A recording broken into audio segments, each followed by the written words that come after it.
Well, it is the gift that keeps on giving for Prime Minister Mark Carney. He celebrated a little early yesterday after picking up another Conservative MP. Michael Ma represents a GTA riding, and he announced last night that he is crossing over to the Liberals. Now, Ma's move changes the math significantly in the House of Commons.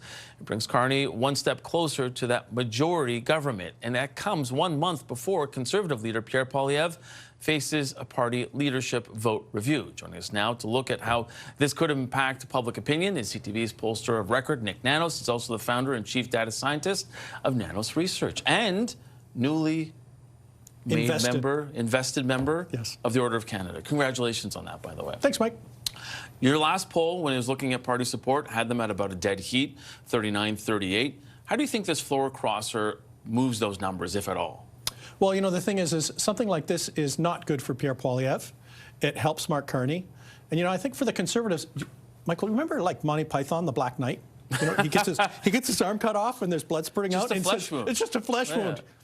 This is kind of turning into that. You know, like one could be a coincidence. Two might mean that there's something there. Pierre Poilievre better hope that there's not more defections on his end, because that doesn't help his personal leadership, and that won't help him and the narrative that he probably wants to have going into his January leadership review, that he's the best choice, because obviously there are some, why don't we just say at least two, former colleagues who not only left but went to the Liberals. Yeah. Like a big statement as well. So, you know, the fact that that is going to shift things, and you talked about what if there's another one, you know, that could give this government a majority without an election. How do you think Canadians would feel about that? Because what they decided in April was a minority government, and that's what they sent to Ottawa.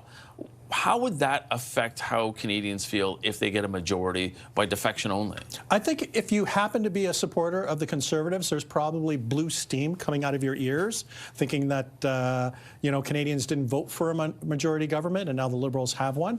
But the other thing that we have to take into consideration is that the Liberals are ruling as if they have a majority.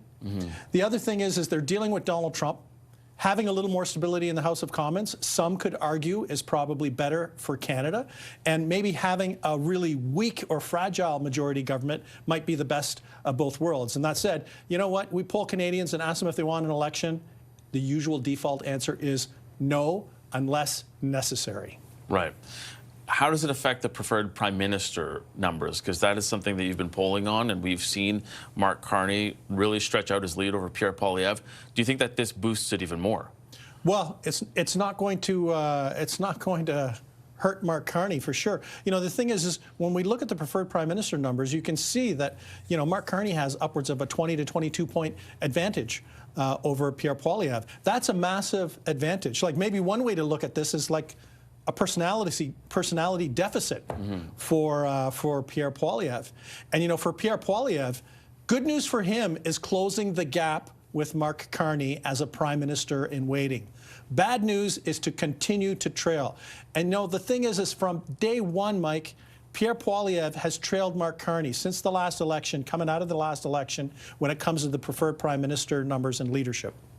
So do you think that this does, you mentioned it earlier, have that impact? Or do you think we need one more sort of, one more limb for the Black Knight going into January's leadership review? Because this is Conservatives, even though there are some numbers out there that show that dyed-in-the-wool Conservatives still do support him. How do you think that this affects him going there? Well, I think going into the leadership review vote in January, I think for those folks, the vast majority are on board with Pierre Poilievre. And, you know, there's no alternative. Like, people can gripe about Pierre Poilievre, but the fact of the matter is there doesn't seem to be, are we going to call it the Blue Knight now, since we're on the night motif? There's no Blue Knight out there to replace Pierre Poilievre. And in my experience, for a leader to go into a leadership review and to be in trouble, there has to be some credible alternative. There's no alternative today, and I think he's probably going to do fine. The big question is how big will his majority support in that leadership vote be? And I think the big question is are there more people in caucus who are unsure about Pierre Poilievre? Last question for you. I know in your polling it really is still that sort of dead heat race. Talk to me about how fragmented the political spectrum is in this country when you consider the fact that since the year 2000, 2/3 of federal elections have ended in a minority government. I mean, that really kind of shows where people are at, doesn't it? Oh, it's one step up from that, Mike. You know, it's not just the politics is fragmented. Our country geographically is fragmented. You know, the thing is once you go west of Ontario, if you're there, that's all people are thinking about is getting rid of the Liberals and the Conservatives getting into power. And I'm sure they don't understand out west how anybody is voting for the Liberal Party. And then you look at a province like Ontario and Quebec, and you know they haven't been embracing the Conservatives as much. So we have to think of division not just in terms of polarization, but also in terms of regions of the country. Okay, we're going to leave it there. He is Nik Nanos, the founder and chief data scientist at Nanos Research. Thanks again. Okay.